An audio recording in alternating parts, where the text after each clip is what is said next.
forzada, por así decirlo, o mucho más efectiva. Bueno, y podemos entonces medir y se crea lo que es la rampa respiratoria. Bueno, el centro dorsal es un grupo de neuronas localizadas dentro del núcleo del fascículo solitario, en donde también están las terminaciones de los nervios vagos y los submarinos, que transmiten al centro respiratorio señales sensitivas de los quimioreceptores, los vasoreceptores y de receptores también pulmonares. Fíjense la relación, estos quimioreceptores y vasoreceptores son los mismos que hablábamos en cuanto a la circulación. Y tiene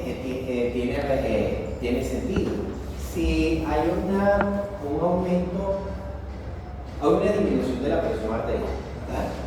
Necesito aumentar la presión arterial, ¿verdad? Necesito aumentar el flujo de sangre, o sea, todo el proceso de construcción, etc. Pero eso tiene que ir de la mano con una ventilación también de esa sangre, una ventilación alveolar, un intercambio de gases. Si yo voy a agarrar y empiezo a hacer ejercicio, ¿verdad? Estos cambios los detectan los vasoreceptores, los quimioreceptores, estimulan a nivel de la circulación, aumentando la contracción para mantener las presiones sanguíneas, pero también estimulan a nivel de pulmón para que aumente la frecuencia respiratoria y que entre más aire y se dé entonces el intercambio de gases de una manera mucho más rápida. ¿Se comprende? Entonces va de la mano y esta señalización, por eso es lo importante en donde tiene esas terminaciones nerviosas en el centro respiratorio dorsal unidos con los quimioreceptores y vasoreceptores. El centro respiratorio neumotáxico, su función es controlar el punto de inactivación de la rampa respiratoria. ¿Qué quiere decir esto?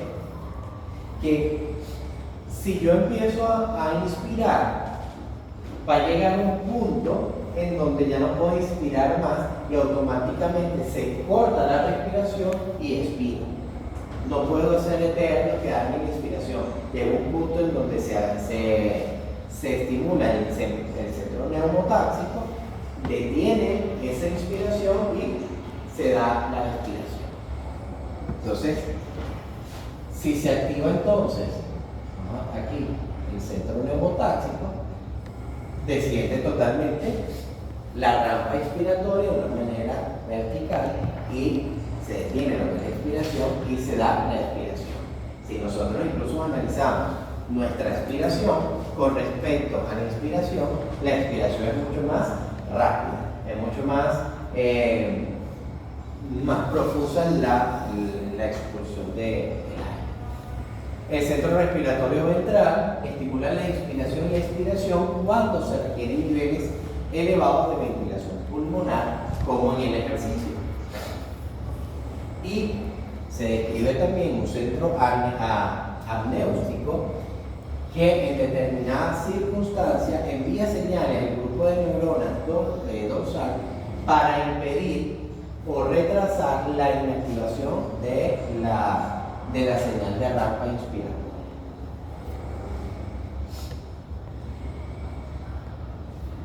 Tenemos también señales del propio pulmón. Hay unos sensores que están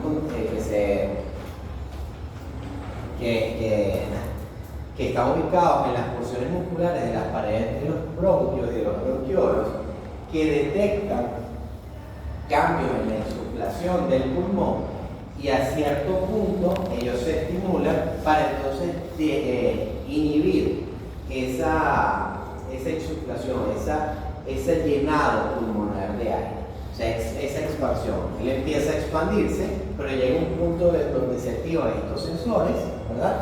Y estos sensores hacen que se detenga ese inflado de los pulmones y entonces vuelva a su estado en reposo. Entonces todos trabajan en conjunto para parar la respiración.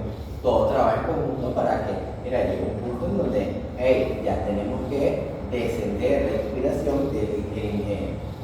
inhibir la expiración para que no se dé respiración. porque no puedo agarrar y mantener una inspiración o que estos pulmones lleguen a un grado máximo de expansión, porque bueno, está constituido del músculo, ese músculo va a constituir un daño. Para evitar todo eso, tengo este sistema que se denomina reflejo de insuflación de Hennig-Bremner.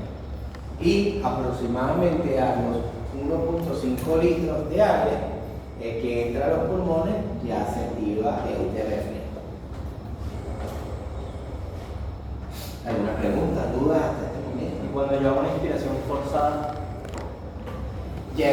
Cuando hace una inspiración forzada, llega un punto en donde se va a activar esto y no puedes mantener. pero ellos se activan en un punto medio. O sea, si yo lo hago forzar, aquí se activa, pero yo puedo seguir un poquito más y ahí es cuando ya me dicen ya. Pudieras forzarlo un poco más y eso ya lo también.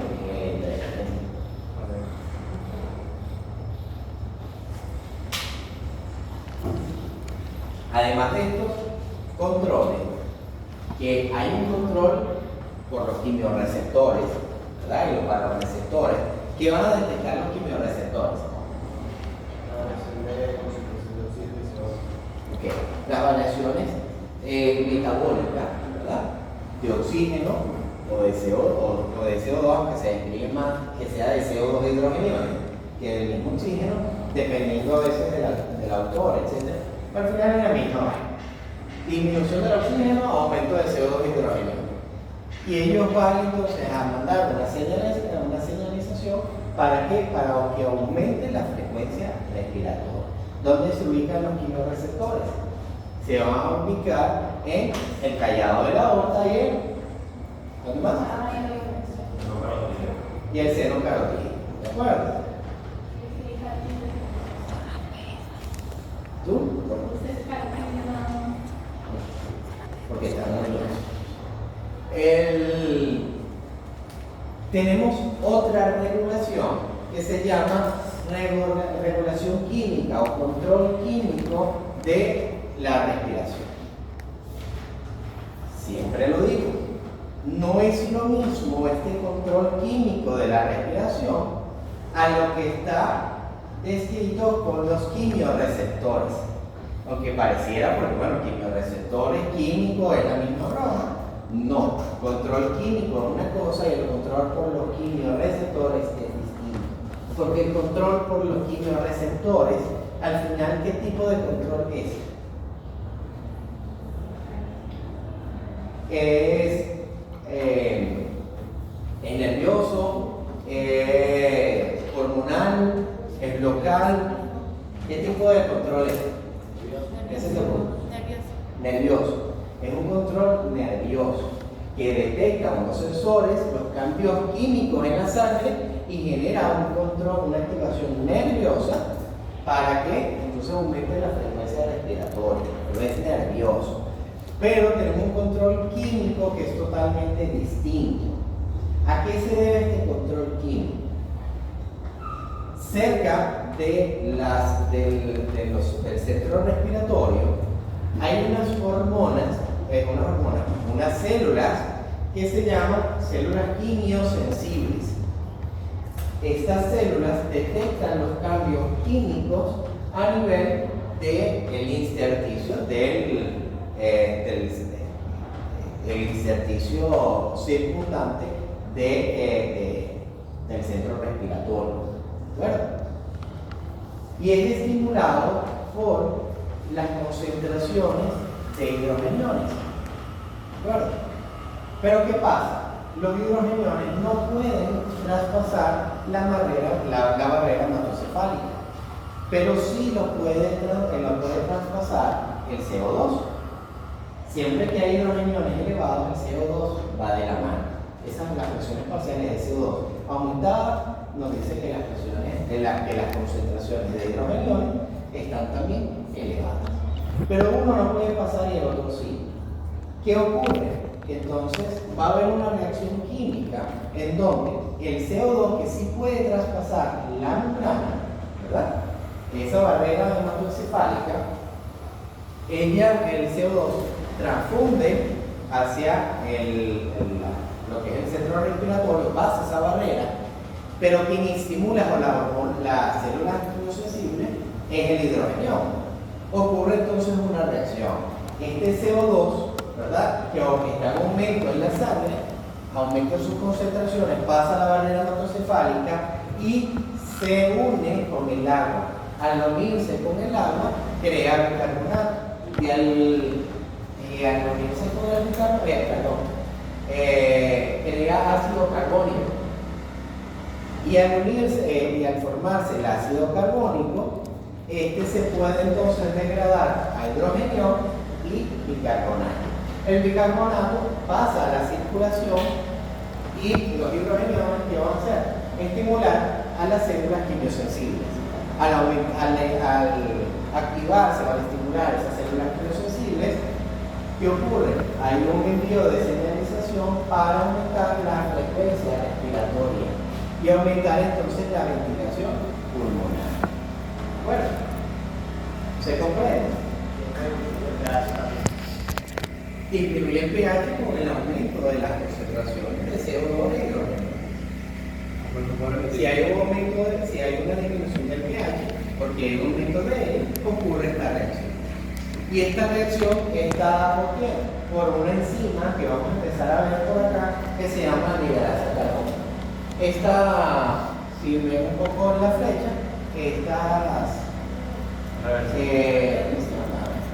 reacción es reversible. Bueno, y vas a poner, Y si puedo repetir el final desde que pasó hacia ok. El CO2 es el único que puede pasar, los hidrogeniones no. ¿De acuerdo? Entonces, al aumentarse la concentración, las presiones parciales de CO2 e hidrogeniones, yo necesito que el organismo comience a desechar esos gases y ese hidrógeno. El hidrógeno lo voy a hacer por el nivel renal, pero necesito una medida de protección a nivel respiratorio, ¿de acuerdo? Un mecanismo.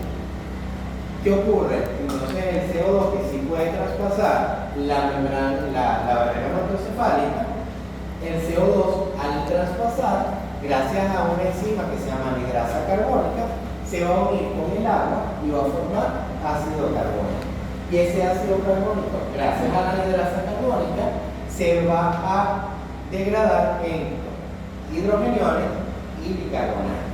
El bicarbonato pasa a la circulación para taponar el pH, ¿verdad? A nivel de la circulación, y los hidrogeniones que se liberaron van a estimular entonces a las células quimiosensibles. Estas células quimiosensibles envían su señalización al centro respiratorio para aumentar entonces la frecuencia respiratoria. ¿Se comprende? Entonces, este es un segundo mecanismo de control del pH.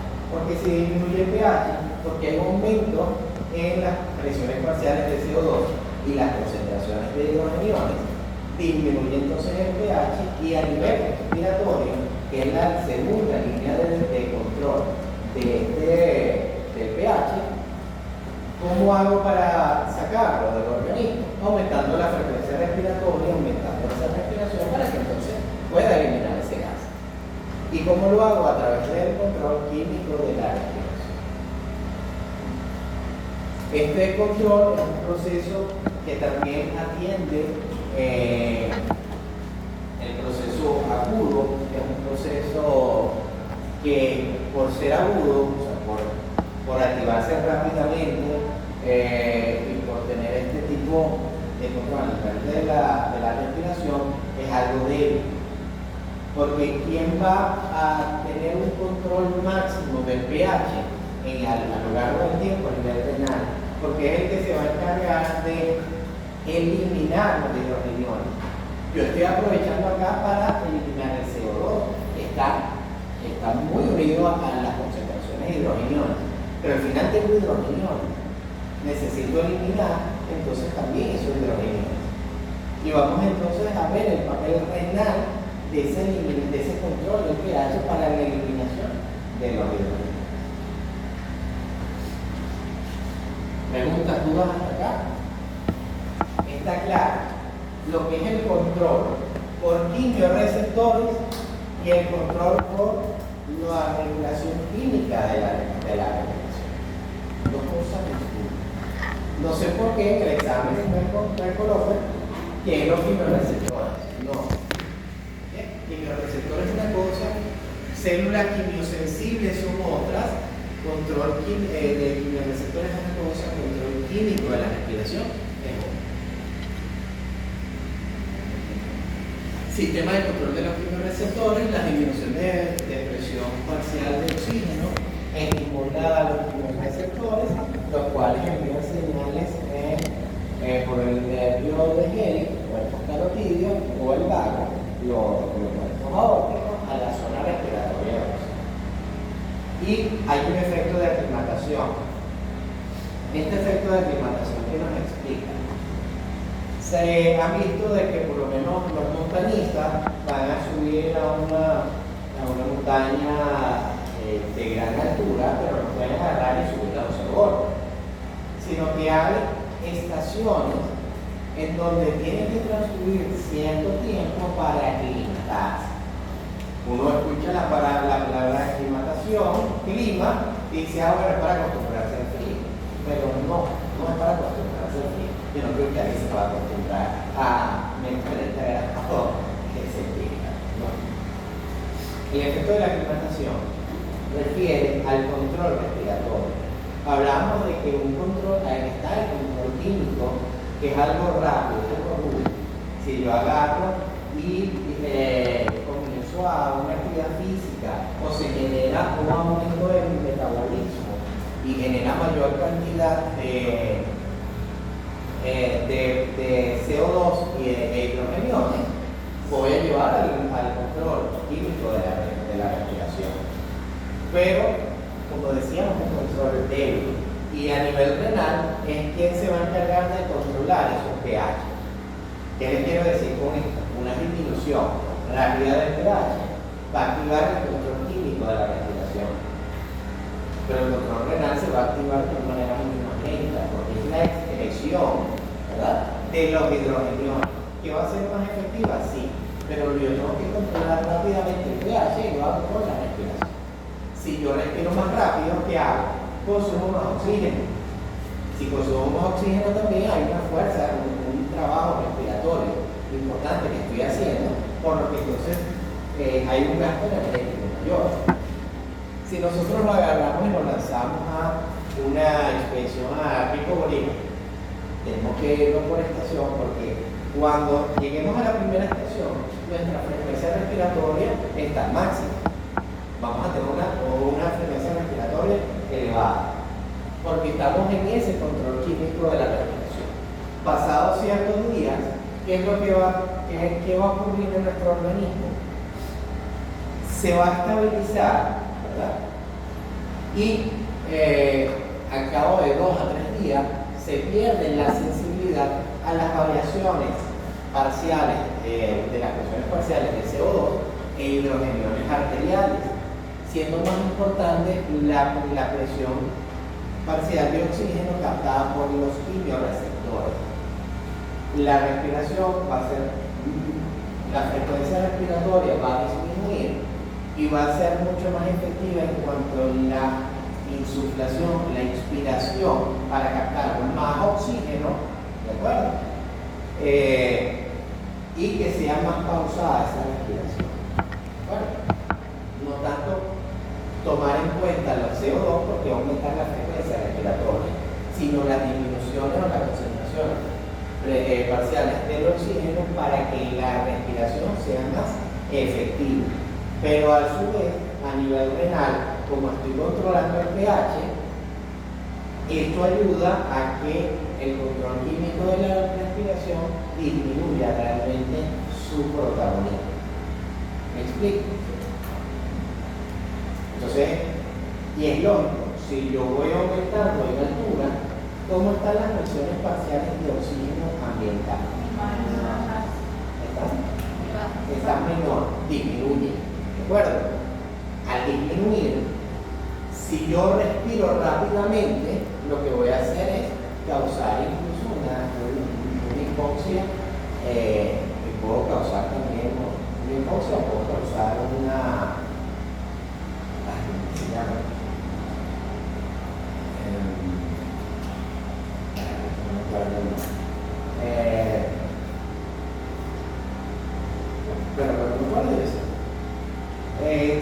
respiro muy rápido, también puedo agarrar y causar un efecto, sobre todo en el nivel cuando las presiones parciales de oxígeno ambiental están cerca de la normalidad, puedo causar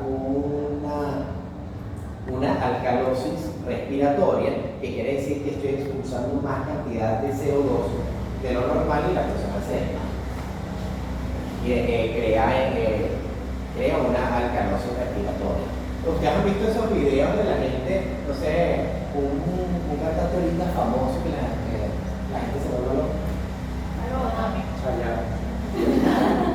Chayanne, yo te compro Chayanne.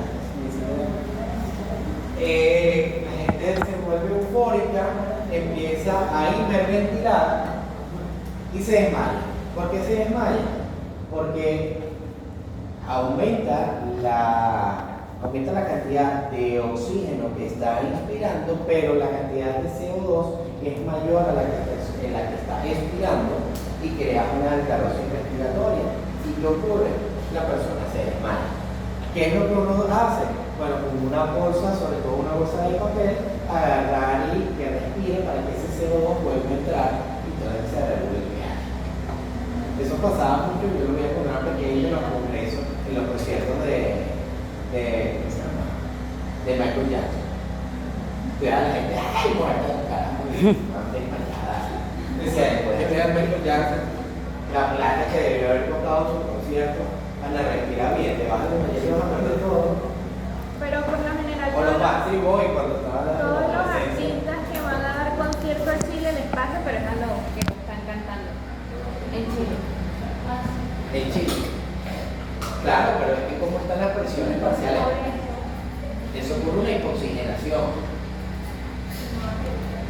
Ok. Con esto terminamos.